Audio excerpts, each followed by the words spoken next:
أعوذ بالله من الشيطان الرجيم. بسم الله الرحمن الرحيم. يا أيها الذين آمنوا كونوا قوامين لله شهداء بالقسط ولا يجرمنكم شنآن قوم على ألا تعدلوا اعدلوا هو أقرب للتقوى واتقوا الله إن الله خبير بما تعملون. صدق الله مولانا العظيم.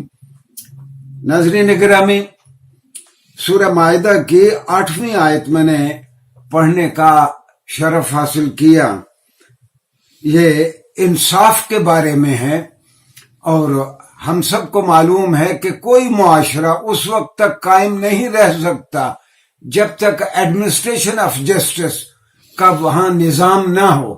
اگر کسی معاشرے میں انصاف نہیں ہے تو انجام کار وہ معاشرہ پراگندگی کا اور خلف شکار کا شکار ہو جاتا ہے. لوگ قانون کو اپنے ہاتھ میں لینا شروع کر دیتے ہیں اگر ان کا عدالتوں پر اعتماد نہ رہے. اس آیت میں کہا گیا کہ اے ایمان والو، اللہ کے لیے انصاف کے ساتھ شہادت دینے کے پابند رہو، اور اگر تمہارے ہاتھ میں انصاف کا ترازو آ جائے، دیکھو کہیں ایسا نہ ہو کہ تم اپنے دشمنوں کے ساتھ تم امتیازی سلوک کرو، کسی کی دشمنی تمہیں بے انصافی کرنے پر مجبور نہ کر دے. اور پھر اللہ نے کہا اعدلوا هو اقرب للتقوی. تو اللہ کی قربت کا سب سے بہترین طریقہ یہی ہے کہ تم اپنے معاشرے میں انصاف قائم کرو. تقوی کے لیے سب سے زیادہ ضروری انصاف کرنا ہے.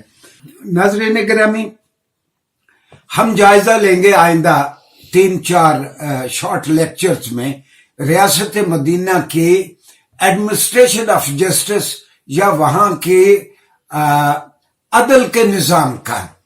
میں شروع یہاں سے کروں گا کہ رسول اللہ صلی اللہ علیہ وسلم کے زمانے میں جب یمن فتح ہوا تو رسول اللہ صلی اللہ علیہ وسلم نے سیدنا علی کو، حضرت معاذ ابن جبل کو یمن کا گورنر بنایا. سیدنا علی ابن ابی طالب رضی اللہ عنہ کو آپ نے وہاں کا قاضی یمن کا مقرر کیا. تو سیدنا علی فرمانے لگے، یا رسول اللہ، میں نے تو آج تک کوئی فیصلہ ہی نہیں کیا، میں کس طرح فیصلہ کروں گا؟ تو رسول اللہ صلی اللہ علیہ وسلم نے فیصلہ کرنے کے رہنما اصول آپ نے تعلیم فرمائے. آپ نے کہا کہ جس نے نالش دائر کی ہے، جو درخواست دہندہ ہے، جو مدعی ہے، پہلے اس کی بات آرام سے سن لو، اور اس کے بعد جس کے خلاف درخواست دی گئی ہے، یعنی جو مدعا علیہ ہے، جس کے خلاف دعویٰ دائر کیا گیا ہے، پھر اس کی بات سن لو، پھر دونوں کی شہادتیں دے دو، اور اس کے بعد تم جو فیصلہ دو گے وہ درست فیصلہ ہوگا.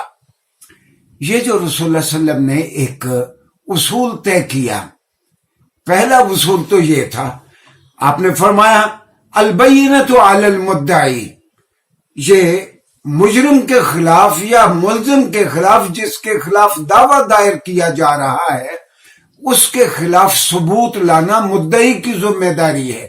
گویا آج کی اصطلاح میں ہم کہہ سکتے ہیں کہ برڈن آف پروف پروسیکیوشن کے ذمے ہے، استغاثہ کے ذمے ہے.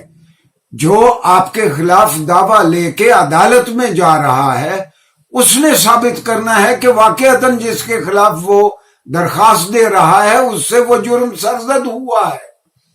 ایک دوسرا، رسول اللہ صلی اللہ علیہ وسلم نے فرمایا کہ جس کے خلاف دعویٰ ہے اس کی بات سنو.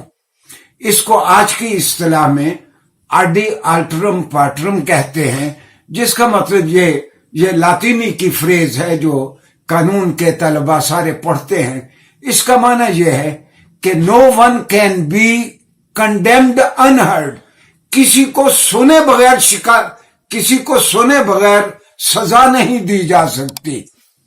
ہاں، اگر کہیں کوئی عدالتیں سو موٹو لے رہی ہیں، اپنے طور پر جج فیصلہ کر دیتا ہے، فلاں کو گرفتار کر لو، فلاں کو گرفتار کر لو، اور جس کے خلاف شکایت کی جا رہی ہے اس کو سنتا نہیں ہے، تو یہ خلاف انصاف ہوگا. خلاف انصاف یعنی خلاف اسلام تو ہے ہی، اس کی رسول اللہ صلی اللہ علیہ وسلم اس کی کوئی اجازت نہیں دیتے تھے. میں آپ کو تفصیل سے عرض کروں گا. رسول اللہ صلی اللہ علیہ وسلم کے کم و بیش 500 سے 600 فیصلے ہمارے پاس موجود ہیں، جس میں رسول اللہ صلی اللہ علیہ وسلم نے فوجداری اور دیوانی مقدمات کے آپ نے فیصلے دیے. کبھی کسی کو انہرڈ کنڈیم نہیں کیا.